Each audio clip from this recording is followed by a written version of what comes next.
Welcome to the Karen Kenney Show. Hey, welcome to the Karen Kenney Show. I hope you're having an awesome day. My day is off to a fantastic start. I got up, I did my DSP, my daily spiritual practice. I went to hot yoga. I ran into some people I knew, some old yoga students of mine. I got some errands done. I paid some bills. I wrote this morning. I got some work done on my book, my memoir. Guys, I'm just having a fantastic day. So I hope that you are having one too. Okay, this episode is so important. I have so many thoughts about it. Look, I made some notes. You'll see I just held up a piece of paper with all my scribbling on it. I made some notes because when I'm talking about shit, I mean, every show I do really matters to me, but some are just wicked important because I know they're going to be really helpful. And a lot of times too, I want to say this to be wicked clear to those of you who know me well, who are loyal listeners. Thank you so much, first of all, for being a loyal listener. But you've heard me say before that every show that I do, it's also for my ears. It's not like I'm sitting up on some mountaintop, like some, like, oh, I've got it all figured out. Everything I share here on the show is with the desire to spread more love in the world and to help end suffering, in some way, in some shape, way, or form for both humans and animals. And the way that I help create less suffering for animals is often by helping people first, because animals don't have a voice. So when we help humans to get more in touch with their love instead of their fear, they tend to make better decisions, more compassionate choices, and take more aligned action. So if you're new here, I'm just trying to say, yeah, I know a lot. I know a lot about some of the things I talk about, and I'm still learning and growing as well. So thank you for joining me on this journey of being human. I love being human together. Okay, I'm going to call this one the art of apology. The art of apology. Because I do believe that apologizing is an art form. I think it's a skill set and an art form. And I think a lot of people I love people, but sometimes we suck. We just absolutely suck at apologizing. And let me say this too. Not all people are willing to apologize. Like there are some family cultures, some family dynamics, some families where they just thrive on holding grudges. They just love sitting in their own shitty diapers of grievances, and they don't actually want to heal the relationship or the situation. They like get something from withholding their love, being stingy with their love and being stingy with their apologies. I just don't get it. I just think the world works better, and it just feels better to be here when we're willing to own our shit. So let's talk about this. I got a list here. And of course I'll weave some stories in as well. But I want to go back to something I just said. One of the number one things about the art of apology is, first and foremost, you have to be slowed down enough to recognize that you did something. And so often when people flub up, when people screw up, fuck up, get it wrong, do whatever, right? We are often moving too fast. And I was talking to some of my clients. What day is today? A couple of days ago, about how so often the mistakes that we make physically, the mistakes that we make with our big fat mouths, the mistakes that we make mentally, it's because we are moving too fast. So number one, like, let's go preventative before we go to repair and maintenance. Preventative. If you want to not make the kinds of errors in your human relationships that you then later have to apologize for, slow the fuck down. Just slow down. Slow down your thinking. Slow down how fast the words that you think leave your mouth. Just slow things down, right? Take your time. One of the first books I give to my spiritual mentoring clients, that's the title. Take your time. It saves us a lot of drama and trauma and heartache when we just slow down enough that we can, first of all, be aware of what we're thinking, what we're saying, and what we're doing. That is preventative. Okay. That's like step 0. Okay. Number 2, or number 1, or whatever, right? Okay, here's the thing. A lot of times when we know, or like, let's say you are conscious enough, awake enough, aware enough to recognize that you did misspeak, you were unkind, you were not at your best, and you said or did something, right? And you're like, oh, like your heart gets a little like, right? Like, oh, I blew that one. And, I know people, it's so funny. I know so many people who spend so much time and energy like replaying things in their head that they said or they did. Double amen hands if you can relate to this, right? How many of you out there just like ruminate and replay and go over things that you said not only like 3 days ago at the luncheon or whatever, but like 5 years ago, like you're still just like, oh my God. And that's, again, one of the reasons why, when we slow down enough to be aware of what we're thinking and what we're feeling, because so often also we say and do stupid shit because we feel triggered, right? Our own wounds get like, it's like when you have a boo-boo and somebody presses on it, right? Our own wounds like come bubbling up in relationships. And that's the beautiful thing about relationships. It can be an incredible opportunity for stuff to be healed, right? When 2 people join together as whole people, right? Whole people, not trying to complete one another, but they show up with their stuff. We all have our stuff, right? From our history, from our childhoods, from the stuff that went on. But we're aware of it enough to like recognize like, oh, I just got triggered. Like I'm feeling really sensitive about this, or I'm feel extra sensitive. I'm a really sensitive person. I'm sure many of you listening also, I think we're all sensitive. I think we're all sensitive, but I think those of us, we can learn to have a little bit more like tougher skin in a way. But I'm going to be wicked sensitive to the day I die. I think it's one of my superpowers, but I've also had to recognize when I was feeling extra sensitive, and women and ladies, those of you who have had a cycle, who menstruate, whatever, we know that chemically when our hormones are shifting, and I'm not making excuses for like bad behavior when you're PMSing or whatever, but it's a real thing, right? So we all have times in life, whether it's physical, emotional, biochemical, whatever, when we're feeling a little more sensitive. Okay, I just wanted to say that.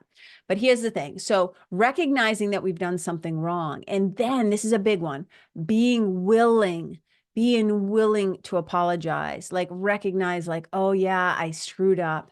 And then being willing to be the one to be proactive and to make the apology. A lot of times we wait for other people, the ones who got their feelings hurt, or the ones who got hurt in some shape, way, or form.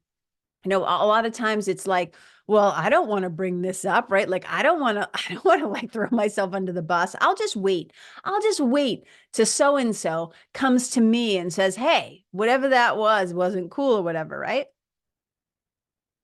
Trust me when I tell you, people. Trust me when I tell you, it goes a wicked far way. Okay. When you show in your relationship, an awareness, a level of awareness that you're like, I recognize I did something wrong, and I'm going to go first. I'm going to be the bigger person, or just the hot scented person, or the aware person, or whatever, that is willing, right? That is willing to be vulnerable and to feel those feelings, that, because it's not always fun, right? Apologizing means you have to admit to yourself and then to another person that you screwed up, right? Okay. So be willing to apologize when you recognize that you did something wrong, and be proactive. Take extend the olive branch. Be the first one to say something. Okay. When you get in the situation, right? Whether you're on the phone, okay, seriously, please do not apologize by text. If it's something really if it's something like, hey, I'm running 5 minutes late, I'm so sorry, that's one thing. But guys, come on. We know in this day and age, don't we, that there are certain things that require a conversation, whether that's on the phone or over Zoom or face to face, like actually in person. There are certain things you don't just shoot off a text and say like, hey, sorry. It's like, no, man, be a mature spiritual, a spiritually mature adult, be an emotionally mature adult, and be the kind of person that cares enough about another person to face them and face up to what you did. Okay. All right. When you do get in a situation, and this is why I'm saying try to do it face to face or over the phone or Zoom or whatever, when it's that big, when it really matters, okay? Because I want you to listen deeply. When you go to make your apology and you're in the presence or with somehow another person, your job is to listen and to listen deeply, to try to understand. You are not there to defend yourself. You are there to listen to their experience, to hear how that affected them, how like cause and effect, okay? It's simple science. Cause, I'm making a little fist with my hand. Cause, and then my other hand, effect. They are linked. It is simple science, right? That to me is what karma is too. It's just simply cause and effect, okay? So here's the thing. When the time comes, do your best to not get defensive, because the brain does these things when it feels confronted where it naturally wants to defend itself. It feels like it has to defend itself. So you have to become aware enough to recognize like, okay, so there's a few things you can do, right? Take a couple of good deep breaths. Let your nervous system know, like big breath in through the nose, extra long exhale out through the mouth. Give your nervous system a chance to know it's not going to die, that you are safe. It's okay to admit that you're not perfect. It's okay to admit, hey, I made a mistake, right? You're going to be okay. So whatever tools you use, bilateral stimulation or tapping or physiological sigh or some breath work or some somatic work, right? Whatever, do some yoga postures, say some prayers, meditate for a few minutes, but like get yourself right. Get yourself right. So get yourself connected to the part of yourself that is in communion with your highest self, with God, with source, with love, with the divine, with your spiritual team, whatever you want to call it, right? Get yourself online. The assignment is alignment, to get your mind and your heart right before you start talking, so that you don't go in there with your dukes up. I'm like holding my fist up right by my face don't go in there with your dukes up. If you're going to apologize, recognize that you might have to hear how what you did or said affected the other person.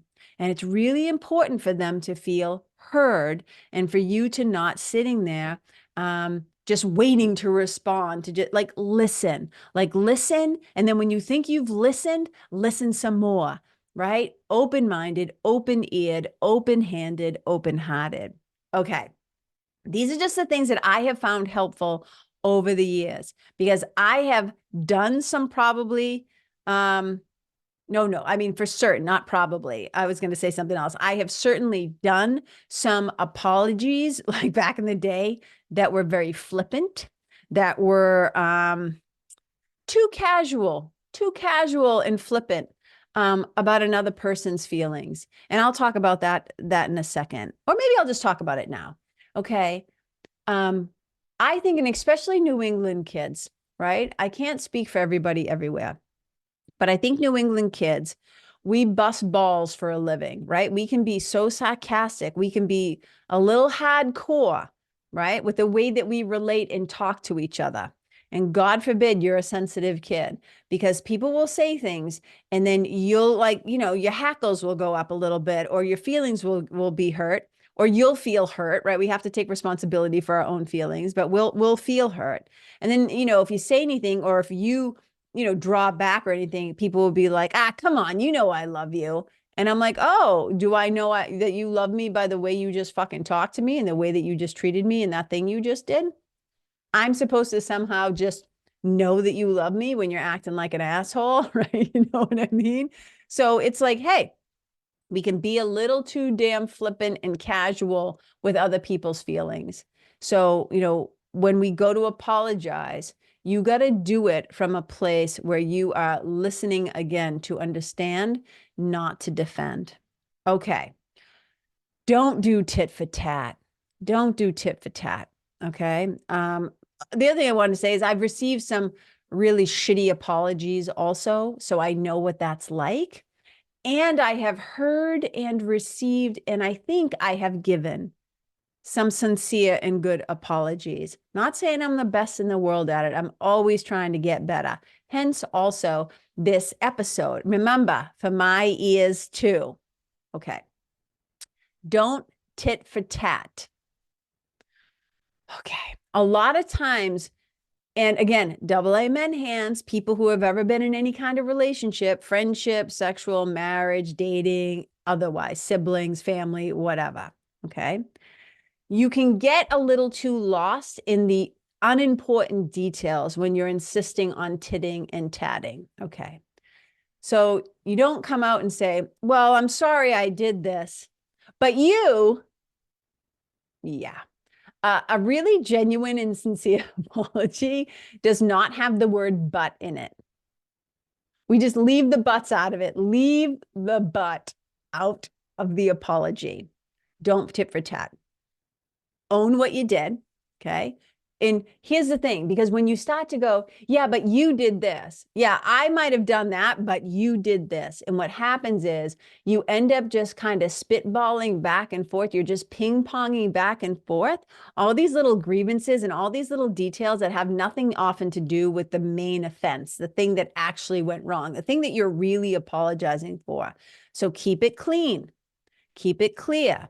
If something else comes up, it's like, let's talk about that after this, but do not tit for tat and ping pong or try to justify your behavior because the other person who you're supposedly apologizing for, because that's like going in and saying, yeah, I'll do my part. I'll like do the apology, but just know that like you've screwed up too. Just know that you're a little fucker sometimes too, right? Like, you know what I mean? Like that's not the art of apology. That's the art of protecting your ego. And our aim here, our goal here is to return to love. And we're not going to get there by insisting on doing it through fear, using fear tactics. Okay? Okay. When you're apologizing, when you are doing the art of apology, it's about them. It's about how they felt. And this is why listening closely and intently is important, because it will be uncomfortable to have to sit there sometimes and hear what you caused, meaning your behavior. Like, look, everybody is responsible for their own feelings. So let me put it this way. I'm going to do a whole episode, I think, on anger and feelings and stuff like that. But when people say to me, you hurt my feelings, it's like, no, I don't. Let me put it this way. You made me feel bad. You made me angry. I'm like, nobody makes anybody anything unless I'm not talking about, again, there's always these exceptions where somebody can physically grab you and make you do things. But as adults, we tend to have agency, autonomy, authority over our own actions and our own internal worlds. Okay. So nobody can make me feel bad. I can choose to interpret what they're saying and assign meaning to it in a way that I then feel bad. You are responsible for the way that you speak to me or another person. You are responsible for the way that you're choosing to put your words in what order, and if you're being sarcastic or if you're intentionally trying to be cruel or brutal or mean or whatever. Okay. But you don't make me anything. I get to decide what I want to do with whatever is coming out of your mouth. I think that part of responsibility on both sides is important to just recognize before we go any farther. Okay. When you go to apologize, it's about them and how they feel. So it's not about you and your guilt and your shame. It's not about you just blubbering on and on and on about yourself. And I'm so sorry. And I wish I hadn't. No, it's like, make your apology. And also, and I'll, so if you, and I'll, when we get towards the end of this, I'll try to maybe demonstrate what a solid, good apology might sound like. Okay. So it's about them and how what you chose to do, right, was what the effect, your cause and their effect. You are now listening for their effect. Okay, so don't make it about yourself. Okay. Number 4, this is so wicked important. Please, please, please do not apologize if you're not actually sorry. Don't apologize out of guilt, out of shame, out of like, I don't want to feel that. Please be sincere when you go to apologize. Apologize because you recognize that you blew it, that you were unkind, that you were impatient, that you were short, that you lied, that you stole, that you cheated. You did. When the time comes, be sincere. Has anybody ever said to you, well, I'm sorry you feel that way. I'm sorry you took it that way. I'm sorry that you da-da-da-da-da-da. I'm sorry that you misunderstood me. I'm sorry that you didn't like my tone of voice.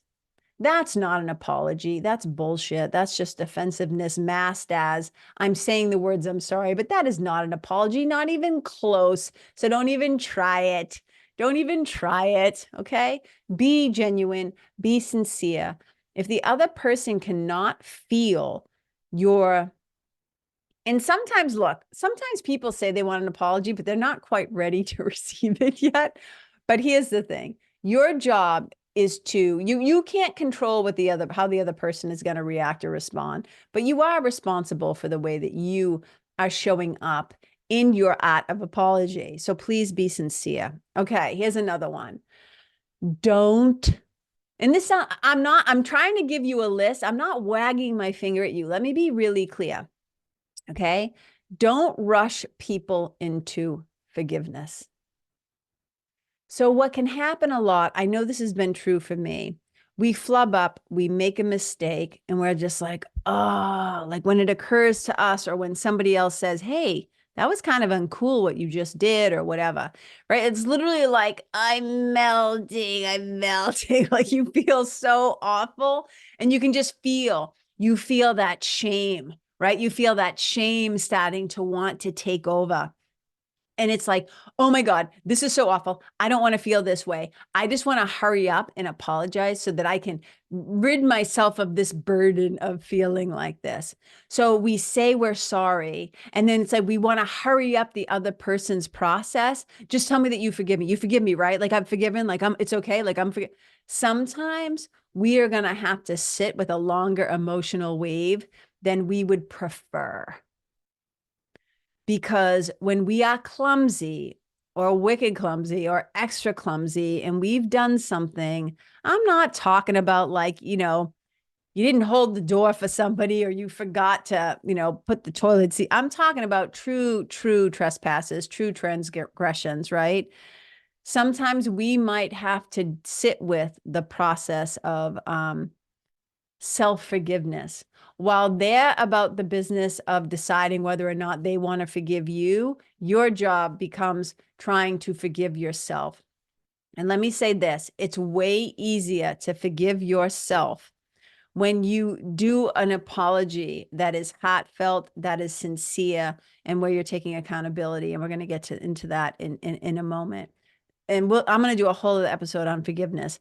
But if you know that you're full of shit and that you didn't really own what you did and you're not really doing a good apology and you're just kind of trying to, again, make it all about yourself, it's because you're not really actually sorry. You just don't want to feel shitty anymore and you want things to go back to normal. And whether that's, I want that person to start having sex with me again. I want that person to give me the gig or invite me to the, like whatever the thing is, right? We're not giving to get.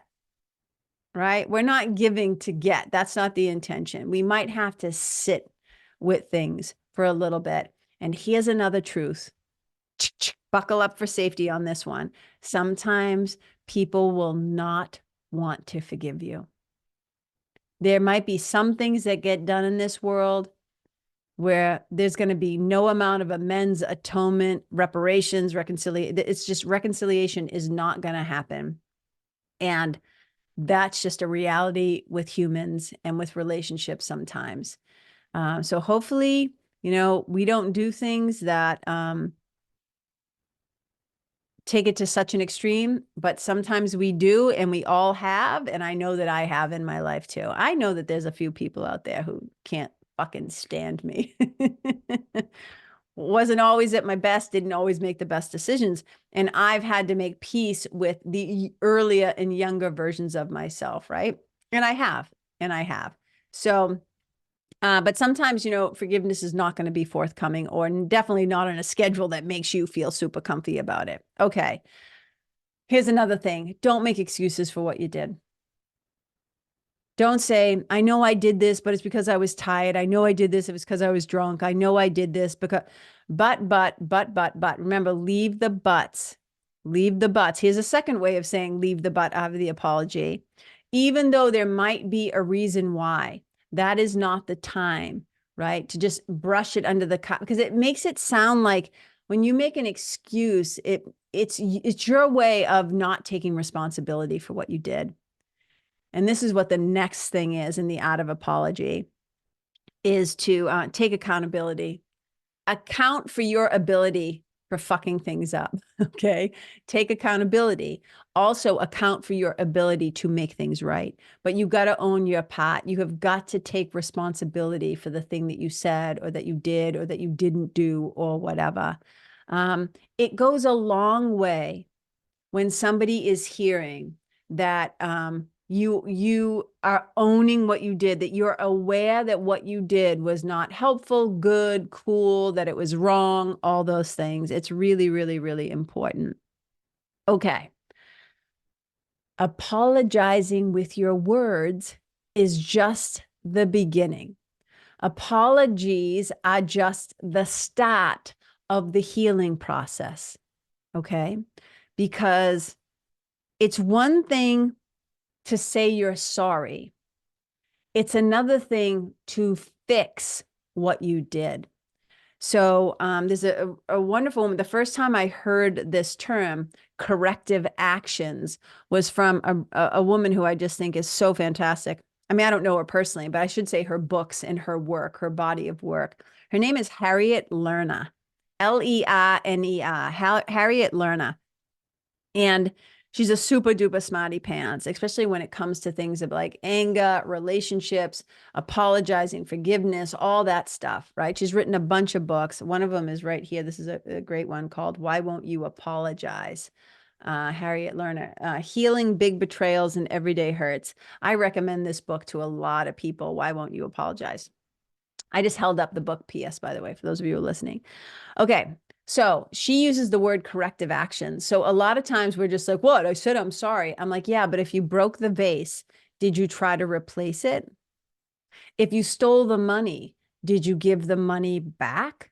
Did you go beyond just words and actually take actions to make reparations, to make amends, to have your apology come to life and not just with words that float out into the ether? It's wonderful if somebody receives your apology in their heart and their mind, right? That's beautiful. But you know what else is beautiful? When you take the steps to make corrective actions and to show, like, yeah, I know that I ruined your shirt. I know that I didn't show up to your event, to your play. I know I didn't follow through. So you know what you do?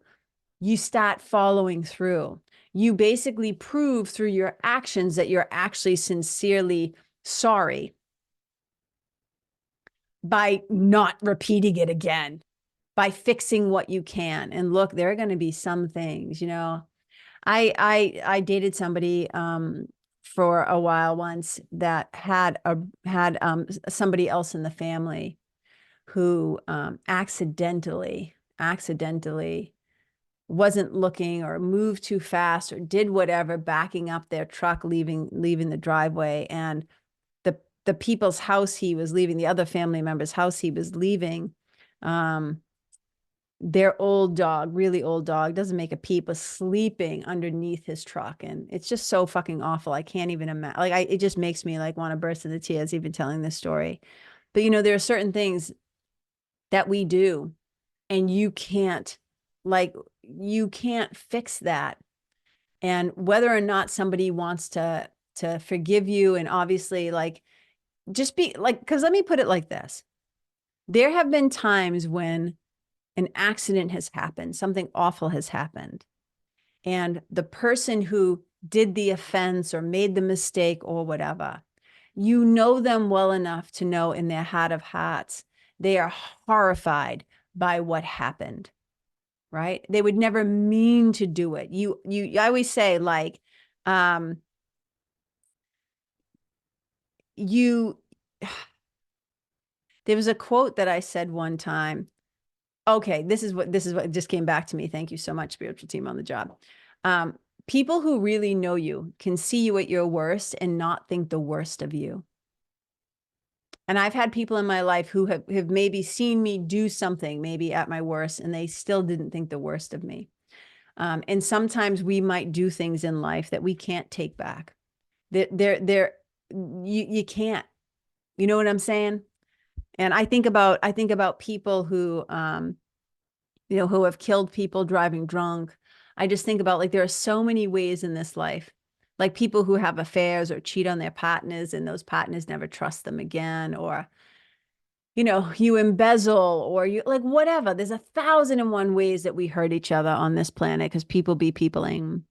And I mean, I think what I just want to say is do what you can, though. If you recognize that you did something and you can fix it, you can heal it, you can make it better, you can replace it or whatever, move beyond the words, get your ass in gear and get into action, corrective action. Okay. Communicate with not just your words. I'm repeating this again. Communicate your apology with not just your words, but with your actions, and do better next time. Don't just say, I'm going to do better next time. Actually do better next time, because that's how we know that you really mean it. You feeling what I'm saying? You picking up what I'm putting down? Okay. So here's the thing. I think that, let me try to put some of these things into action. I'm just going to try to do this off the top of my head. Okay. So let's say I did something to somebody and it was uncool, and it's not some major thing. Like, I didn't, steal money from them or whatever, but I screwed up. I made a mistake. First of all, I have to recognize I made the mistake. Then I have to be willing to apologize and own what I did. And when I show up and talk to them, I'm not going to make it about me. I am going to own my part, but I'm not going to make it about me. It's going to be about them. And once I start to say the words of my apology, I'm going to listen deeply, and I'm not going to get defensive, right? Because it's about them and how they felt at the expense of my actions or my lack of action or my lack of awareness or whatever. So when I say to them, I will probably say, I'm so sorry for what I did. I'm so sorry that I let you down. You mean so much to me. And I wish if I could go back and do it differently, I would have. I'm really sorry that I did X, Y, and Z. Like, lay it out that you get what you did and how it affected them. And sometimes you might not understand the full scope. And then that's when you want to listen. They might say, yeah, but it wasn't just that. It's that created this, or then this happened. And then you have to kind of listen. You have to listen to their point of view in what happened. And you say, I'm so sorry that I did these things and that it hurt you. It was not my intention. And I'm really going to do better, next time. In fact, I'm going to make sure to, and again, corrective actions if you can, but really, like, listening, being present, not tit for tatting, not saying but, right? Really trying to connect with them, really trying to repair the rift that has come between you, right? To show up with the intention of healing with love instead of fear, not causing, like, more wound, to the thing. And, there was one time when somebody in my family tried to sit me down to apologize for something. And they did it, and I write about this in my book, right? I'm going to give you a sip version. Linda Ty, little sip, as Linda Ty says, version of this. I'm not gonna give you the whole 40-ounce guzzler. I'm holding on my water bottle right now. I'm not gonna give you the whole 40-ounce guzzler. But mistake number one was just kind of like ambushing me, calling me out of the blue after like a gazillion friggin' years. I never heard it. So immediately I'm suspicious. But I appreciate, I'm like, oh, okay, whatever. They want to, go get some food. But they insist on a public place. So we're in a public place. Immediately we're in a public place, which means I'm not going to have enough time, right? What if the conversation goes longer? I know what it's like. I was a server and a bartender forever. I know what it's like to be in wait staff, right? It's like they want to turn that table over. So here's the thing. Oh, I get it. So this conversation is only going to take as long as this busy diner, right, has time to do it. We're going to do it in a public place, which means we're not going to raise our voices or quote unquote, like I'm going to have to appropriately respond the way that you want me to, so I don't make a scene or whatever you think is going to happen, right? So I could just see, oh, this is everything that happened that day, everything that happened that morning. The pseudo apology, the pseudo I'm sorry, it was just literally, it was just excuse after excuse after excuse. It was designed for that person to feel better about the shit that they did. It had nothing to do with actually apologizing to me. And I've seen this done. I've been on the receiving end of it. I'm sure I have done it in my own form and way. I hope not recently. Jesus Christ. I hope not recently. I really try to be more mindful of that. And I always say, if I have hurt somebody, it's not intentional. It is never intentional. We're all clumsy sometimes. But you can tell when somebody is genuinely sorry, when somebody genuinely cares about you, and when somebody meant to love you. We often don't mean to hurt each other, but how great would it be if we actually meant to love each other? And I think that that's just so important. And I'll never forget. And I think I mentioned this on a episode not long ago, when my spiritual godmother and my mentor, Marianne Williamson, she told me a story one time about a friend that had betrayed her. And when they were talking about it, she said to them, the woman kept saying, well, I didn't mean to hurt you. I didn't mean to hurt you. That's a shitty apology right there. I didn't mean to hurt you. Right? And when it's said like that, you can say, my intention was never to hurt you, but I can see why I did and how that happened. And I can only imagine how that must have felt. Do you want to tell me how that felt? Like, you know what I'm saying? But I'm saying, when you say that flippantly, well, I didn't mean to hurt you. Right? And Marianne said back, well, you didn't mean to love me either. So I love that line. And I think that to myself, I want to love on purpose. I want to mean to love somebody. I want to mean to love people and each other. Okay. So I also want to share something, because I can't let this go, because this is so great. This is such a great line. Again, from Harriet Lerner. I'm holding up one of her books. I have many, but this one is called Why Won't You Apologize? And there's a quote that I love, because here's the other thing. If we sit around and wait for people, especially in our families of origin, to apologize to us, we just might be, we'll be mummified. We'll be like dead and gone. But right, you know what I mean? Like, it's not like people, especially New England family kids, not all, but a lot of them. It's not like people are lining up to own their shit and apologize for what they did, because they think you should just suck it up and stuff it down. They think you should just fucking get, quote, air quotes right now, get over it already, right? I didn't mean it. It's just how he is. It's all these bullshit things for not having to take responsibility for the human being that you are being. Okay. So if I had had this information before this crappy apology that I had received from this family member, it would have really helped me. Because one of the other things that Harriet talks about is reduce your expectations to zero. Just reduce your expectations to zero, because so many people, they're not ever going to apologize. And if they do, they're going to do it really in a shitty way. It's not going to be satisfactory. It's not going to feel good. I will tell you that the person that tried to apologize to me, I have no doubt they went home thinking that, oh, they were so great. Oh, I did. Wipe their hands of it, right? Oh, I did my part. I apologize. It's like bullshit. Bullshit. Okay, but here's the thing. Listen to this quote from Harriet Lerner. I'm going to repeat this sucker twice. I already know I'm going to repeat it twice because it's so good. Hear this.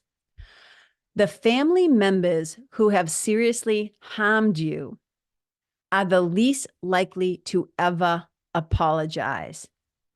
Their shame leads to denial and self-deception that overrides their ability to orient to reality. All right, oh man, this is some double amen hand stuff right here. Let me say it again. The family members who have seriously harmed you are the least likely to ever apologize. Their shame leads to denial and self-deception that overrides their ability to orient to reality. So what this is saying, I'm not saying everybody needs me to break it down this way, but I think it's important to make sure we all understand what's being said here, is that the people who have really screwed up, who have really harmed you, right? They know on some level what they've done. And they feel so much shame, so much guilt because they fucking know, right? But their shame leads to it's like the unthought known, as it's called.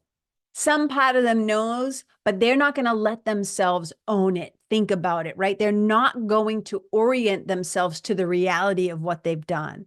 Their own shame basically makes them go into denial. Oh, it wasn't that bad. That's not what happened. That's not what I meant. Sorry, you didn't know what I meant. It's like they don't have the capacity because their own self-love, their own self-esteem, their own little, the platform that they stand on for themselves, I think I heard it this one way, is so small. Their own self-regard is so small. They cannot bear to accept what they did. So they don't want to admit it. And to apologize is to admit that you know that you've done something wrong. A true apology, when you are doing the art of apology, remember, this is a skill set. This is an art form, and we can all learn it if we are willing, if we're actually interested in repairing damage that was done. So we have to be willing. And just know it's not like always like smooth sailing. It's kind of like buckle up for safety. It's going to get a little bumpy. You know, it's interesting. We had two earthquakes here in New Hampshire, like pretty close together in the last few weeks or whatever. And when the earth rumbles, my sweetie and I were standing in the hallway, and he's like, "Is that another earthquake?" And just, it's so unsettling, right? You just feel the whole world shifting and it's unsettling. And I'm like, oh, that's kind of what it feels like inside. When you know you have to apologize, like when you know that you've done something, it is not so not soothing, as I say. It is so not soothing. But man, what becomes possible? It is so powerful. It is so powerful to be an emotional and spiritually mature adult and be able to say, I made a mistake and I'm sorry. And to really mean it. To not blubber on and on and on and on. And again, that's just you making it about you, but to really sit your ass down, get clear about what you want to say, and don't try to force their healing process. Either they're going to forgive you or they're not. But don't try to rush their process because you're uncomfortable. That's your own work to do, And I can say that in the work that I do as a spiritual mentor, as a hypnotist, as a life coach, right? This doing humaning together, as I'm helping people navigate this whole human experience in the work that I do. A lot of people have certain regrets. And the thing is we can't always apologize to everybody because sometimes those people have moved away. You have no way of getting in touch with them. And sometimes they are dead. But I believe we can still talk to them. I believe we can still communicate. I think all minds are joined so we can send it out. And if you listen to my last episode, right, one of the things that we can do going forward is be kinder, like healing past mistakes as we go forward, being kinder and more compassionate to other people, including ourselves. So I think I'm going to end it here. And, here's the thing. we're all going to need to apologize because we're human and we all make mistakes and we are all a little bit clumsy sometimes. So knowing how to do it well. So if you know somebody who could benefit from this, maybe somebody's struggling with something, maybe somebody has regret or guilt or shame about a thing, and they're like gathering up the courage to own it and whatever. Like if you know that this episode would be helpful, if it was helpful to you, beautiful. That makes me so happy. And I hope you're right to me and let me know how it was helpful specifically.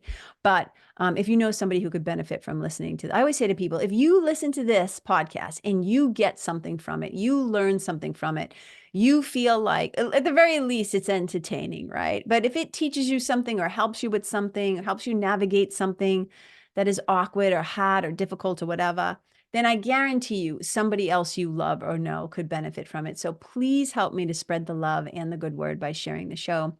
Also, I just did a few episodes all about the stuff, the new things that I'm offering in my work. And if you want to be up to speed on all the shenanigans that I'm up to these days, just go to my website, karenkenney.com/sign up. That's one word. And you get on my list, right?